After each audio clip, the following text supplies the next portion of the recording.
Welcome to news fall. నేను మీ Alexander.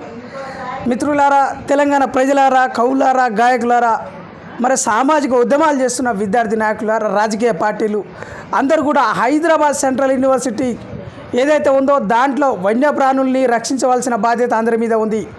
తెలంగాణకి ప్రత్యేకంగా హైదరాబాద్కి లంగ్స్ ఆఫ్ హైదరాబాద్ అని అంటే హైదరాబాద్ సెంట్రల్ యూనివర్సిటీ అడవులు, అక్కడ మరి జింకలు ఉన్నాయి, అక్కడ నెమళ్ళు ఉన్నాయి, కుందేళ్ళు ఉన్నాయి, మరి పశుపక్షాదులు చాలా జీవజాలం చాలా ఉన్నది. వాటిని అన్నిటినీ మరి నాశనం చేసే పరిస్థితి ఉన్నది. తెలంగాణ ప్రభుత్వం 400 ఎకరాలు అక్రమంగా మరి ప్రైవేట్ సంస్థలకి ప్రాజెక్టు రూపేణా కట్టబెడతా ఉన్నారు.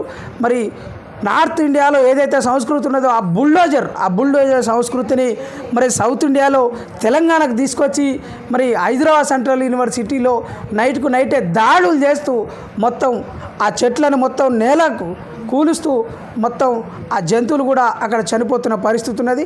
మరి జాతీయ పక్షి అయిన నెమలు కూడా అర్ధరాత్రి అరుస్తూ ఉన్నాయి.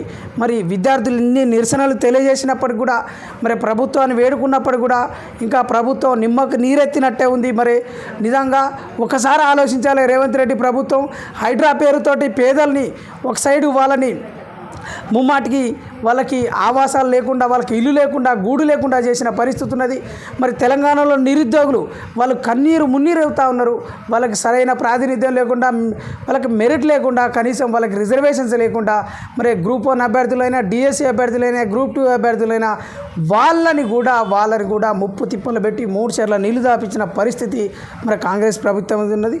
మరి ఇప్పుడు ఉస్మాన్ యూనివర్సిటీలో అక్రమంగా సర్క్యులర్ తీసుకొచ్చి కూడా ధర్నాలు చేయొద్దు, స్వేచ్ఛ లేకుండా, మరి వాళ్ళు కనీసం వాళ్ళ గొంతు వినిపించకుండా ఒక అనధికారికంగా అక్రమంగా మరి రాజ్యాంగ వ్యతిరేకంగా ఒక సర్క్యులర్ తీసుకొచ్చిన పరిస్థితి కనపడతా ఉన్నది. మరి ఈ మధ్య కాలంలో హైదరాబాద్ సెంట్రల్ యూనివర్సిటీలో 400 ఎకరాలు కబ్జా చేయడం అంటే ముమ్మాటికి ఇది విద్యార్థుల యొక్క వాళ్ళ భవిష్యత్తు మీద, వాళ్ళ విశ్వవిద్యాలయం మీద ఒక మరి ఓ రకంగా అది గొడ్డలు పెట్టి అవుతుంది. మరి రాష్ట్రంలో నీకు ఎక్కడ భూములు లేవా, రాష్ట్ర వ్యాప్తంగా మరి ప్రభుత్వ భూములు లేవా అంటే యూనివర్సిటీ భూములు మాత్రమే ఉన్నాయా, పేదలు ఇల్లు కట్టుకున్న భూములు మాత్రమే ఉన్నాయా అని చెప్పేసి మరి ప్రతిపక్షాలు ప్రత్యేకంగా మేధావులు కూడా హెచ్చరిస్తూ ఉన్నారు. ప్రభుత్వం మీద దుమ్మెత్తి పోస్తూ ఉన్నారు.